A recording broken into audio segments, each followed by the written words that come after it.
중소형 빌딩이라고 하니 카테고리는 절대 변함이 없었거든요. 그래서 그럼 중소형 빌딩의 클라이언트들의 특징을 먼저 분석을 했고, 최근에는 증여 상속이 많이 생기고 있긴 하지만 그래도 좀 시니어 분들이 많거든요. 꼬마 빌딩은 사고 나서에 대한 관리 이슈들 때문에 페인 포인트가 발생하거든요. 기존의 소장님들이나 본인이 처리하지 못했던 태스크들도 처리되는 성공 경험을 하실 뿐만 아니라 기존 시장에 도입되지 않았던 대형 빌딩에만 존재했던 IoT 서비스들이 도입된다. 시장 자체가 작지 않기 때문에 이 시장에 대한 우리가 선점을 해나가자. 과거 시드 프리 투자를 성공적으로 마무리를 했는데, 좀 재미있는 건 저희 시드 투자를 해주셨던 초기 건물주분 세 분이 계세요. 투자자분들이 다 건물주시네. 네, 맞습니다. 주주 총회하면 다 건물주네. 그래도 이번에 그 엑셀러레이터 인벤션 랩과 IPSV가 참가하긴 했지만 아마 주총을 했었을 때 과반수 이상은 아마 건물주분들이 참가하시는 모습을 보게 되실 겁니다.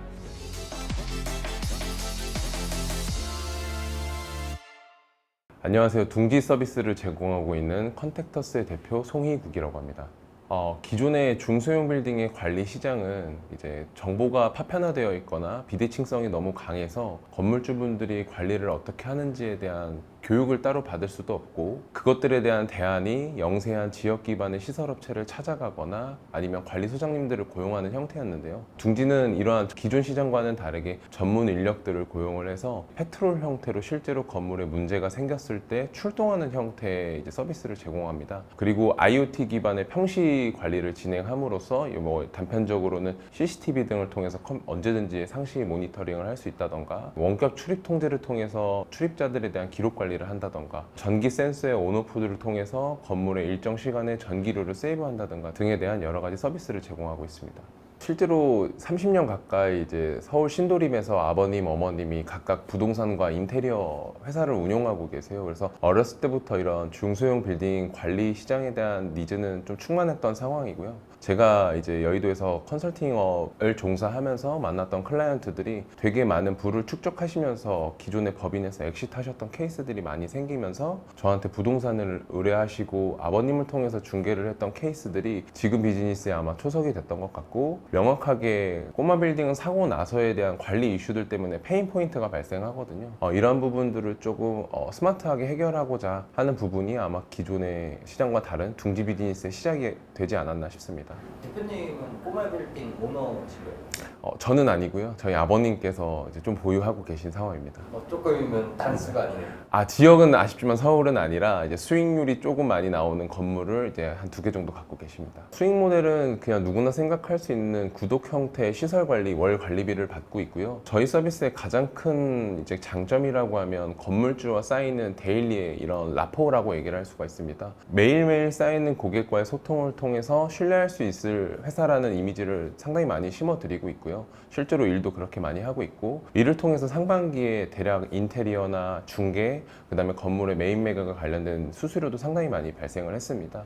이게 메인 모델이라고 봐주시면 좋을 것 같고, 저희 내부 영업팀이랑 시설팀에서 가장 밀고 있는 캐치프라이즈는 고객 본업에 가장 잘 집중할 수 있는 회사입니다. 100억 정도 있는 자산가 기준으로 찾아가는 채널은 크게 2가지입니다. 금융사를 찾아가거나 아니면 부동산을 매입하거나, 똑같이 100억 정도의 자산 가치를 금융권에 예탁을 시켜 놓게 되면 담당 지점장이나 PB를 통해서 편하게 내 자산의 현황들을 보고받는 반면에, 부동산을 매입하게 됐었을 때 관리적인 소요에 있어서 직접 내가 관리를 해야 되는 피로도가 상당히 높기 때문에 상당히 찾지 않는 채널 중에 하나가 돼버리는 경우들이 많습니다. 그렇다 보니까 부동산 투자도 금융상품에 투자할 수 있는 것만큼 내 시간을 많이 쓰지 않는다라는 인식을 심어드리기 위한 고객 본업에 가장 잘 집중할 수 있는 회사다라는 캐치프라이즈를 가장 많이 밀고 있습니다. 둥지는 현재 지금 시리즈 A 투자 단계에 있습니다. 과거 시드 프리 투자를 성공적으로 마무리를 했는데, 좀 재미있는 건 저희 시드 투자를 해주셨던 초기 건물주분 세 분이 계세요. 직접 서비스를 이용하시고 만족하셨던 클라이언트들이 초기 시드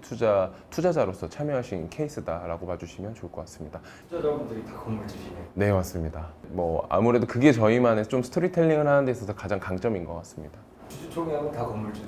그래도 이번에 그 엑셀러레이터 앤 인벤션 랩과 IPSV가 참가하긴 했지만 아마 주총을 했었을 때 과반수 이상은 아마 건물주분들이 참가하시는 모습을 보게 되실 겁니다. 둥지는 작년 대비해서 매출이 한 4배 정도 성장한 회사입니다. 올해 매출 목표는 한 20억 정도를 예상하고 있고요. 내년 매출 목표는 최소한 60억 정도를 예상하고 있습니다. 매출의 대부분은 월에 고정해서 발생하고 있는 시설 관리비 매출인데 현재 지금 한 1억 5천 정도 되고 있고요. 지금 저희가 인터뷰하는 이 시점이 둥지의 매출이 가장 적은 시점이다 라고 봐주시면 좋을 것 같습니다. 서비스 기간 내에 이탈하신 고객은 단 한 분도 안 계세요. 즉 해지하신 분들이 단 한 분도 없다라고 했었을 때 저희는 명확하게 이제 내부 파운더들이나 내부 팀장들, 구성원들 모두 다 서비스가 지금 사실 대체제가 없다라고 보고 있어요. 그래서 올해 그 다음에 내년에 가장 큰 목표는 시장 선점이다 라고 봐주시면 좋을 것 같습니다. 차별성은 크게 두 가지를 말씀드릴 수 있는데, 첫 번째, 기존 시장은 HR 형태의 사람을 고용해서 파견하는 형태로 시설 관리가 이루어졌습니다. 저희는 이러한 비용 과금 형태를 개선하고자 페트롤 형태로 오히려 훨씬 더 업무 스펙이 뛰어난 시설 관리 인력들이 순환직으로 움직이기 때문에 실제로 발생되는 이슈 대비해서 저희가 처리하는 태스크 숫자들이 훨씬 더 많습니다. 즉 상주하는 인원의 유휴 근무 시간들을 최소화했다 라고 봐주시면 좋을 것 같고요. 두 번째는 기존 시장에 도입되지 않았던 대형 빌딩에만 존재했던 IoT 서비스들이 도입된다 라고 하는 두 가지 차별 포인트가 있습니다. 건물주는 저희 서비스를 이용하실 때 기존의 소장님들이나 본인이 처리하지 못했던 태스크들도 처리되는 성공 경험을 하실 뿐만 아니라 내 건물에 흔히 말하는 둥지의 CCTV, 그 다음에 출입 통제 시스템, 전기 원격 통제 시스템이 들어감으로써 기존에 경험하지 못했던 또 새로운 경험을 하시게 됨으로써 고객들이 락인되는 효과를 누리실 수 있습니다. 최근에 경기 흐름, 부동산 경기라고 하는 부분에 있어서 저희는 크게 영향은 없다라고 봐주시면 좋을 것 같습니다. 기존의 중개, 설계, 시공이라고 하는 프로테크의 여러 분야들은 고객과의 접점이 이벤트로 발생한다라는 이슈가 있기 때문에 경기의 영향을 상당히 많이 받습니다. 하지만 둥지의 이 FM 시설관리 서비스는 건물의 고정비를 해결해야 되고 건물에 필요로 한 서비스들만 제공이 되기 때문에 크게 영향을 받지 않는다라고 봐주시면 좋을 것 같고요. 두 번째, 저희의 고민 중에 가장 큰 건 아무래도 폐쇄적인 고객 특성상 고객을 만나는 것 자체가 조금 어렵습니다. 어떤 특정 법인의 대표님이시기도 하고 아무래도 이제 꾸준한 임대 소득을 발생시키는 분들이다 보니까 시간에 대한 자유로움이 있어서 꼭 어떤 특정 지역에 상주하시는 그런 패턴들이 없으세요. 그러다 보니까 어떤 때는 부산으로 만나러 가는 경우나 제주도로 만나는 경우, 미팅을 하러 가는 경우들도 있고, 그분들을 발굴해내서 저희 서비스를 인지시키고 저희 서비스로 전환시키는 게 저희의 가장 큰 미션인 것 같습니다. 한국에 없을 수도 있는 거잖아요. 한국에 안 계신 경우들도 상당수 있고요.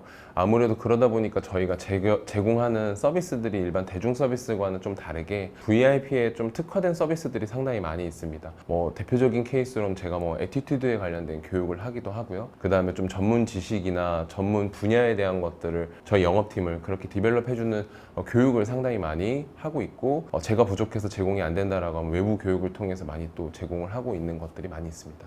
그분들이 보통 오는 편이신가요? 아니면 가야 돼요?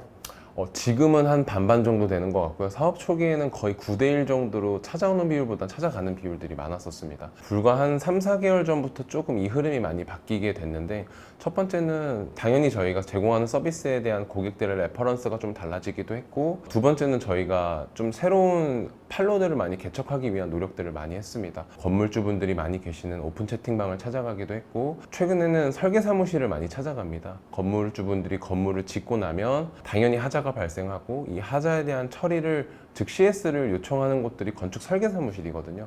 근데 또 설계 사무실 또한 이러한 CS 능력이 안 되다 보니까 저희 업체와 컨택을 해서 저희가 사후 서비스를 제공하는 경우들이 상당히 많이 생기고, 거기 안에서 발생되는 파생 효과들로 인해서 설계 사무실도 윈, 저희도 윈 하는 효과를 누리고 있습니다. 저희가 초기 타겟하고 있는 임대인 분들은 아무래도 건물주 분들을 만나야 되다 보니까 한인 출신이시고 그쪽에서 사업을 잘 하셔서 건물주가 되신 케이스의 고객분들을 1차적으로 미팅하려고 합니다. 아무래도 그 시장에 대한 이해도가 저희 한국에서 접근하는 이해도도 높으실 거고 현재 시장에 대한 이해도가 높으시다 보니까 그 두 가지 부분에 대한 수요를 저희가 파악해서 아마 시장 검증을 하게 될 것 같습니다.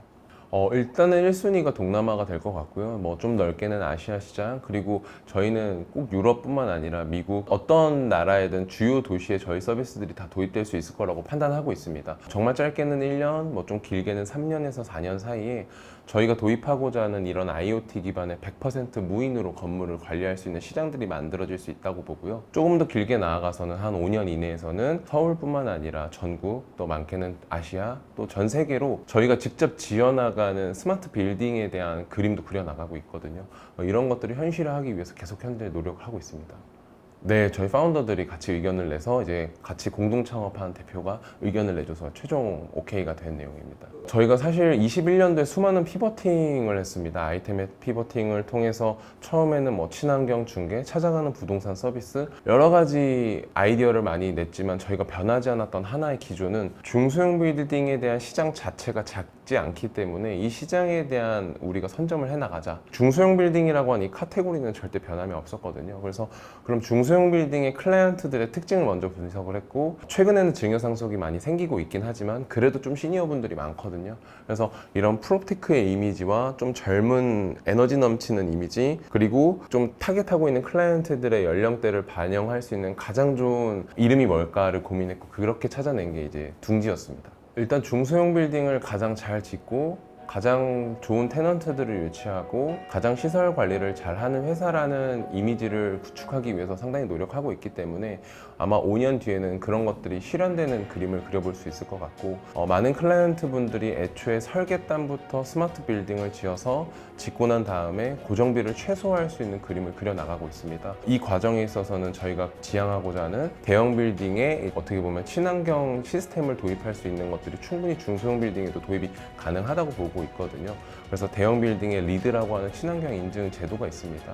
중소형 빌딩에 저희만의 그런 친환경 인증 제도를 만들어가는 게 궁극적으로 둥지의 꿈이라고 봐주시면 좋을 것 같습니다.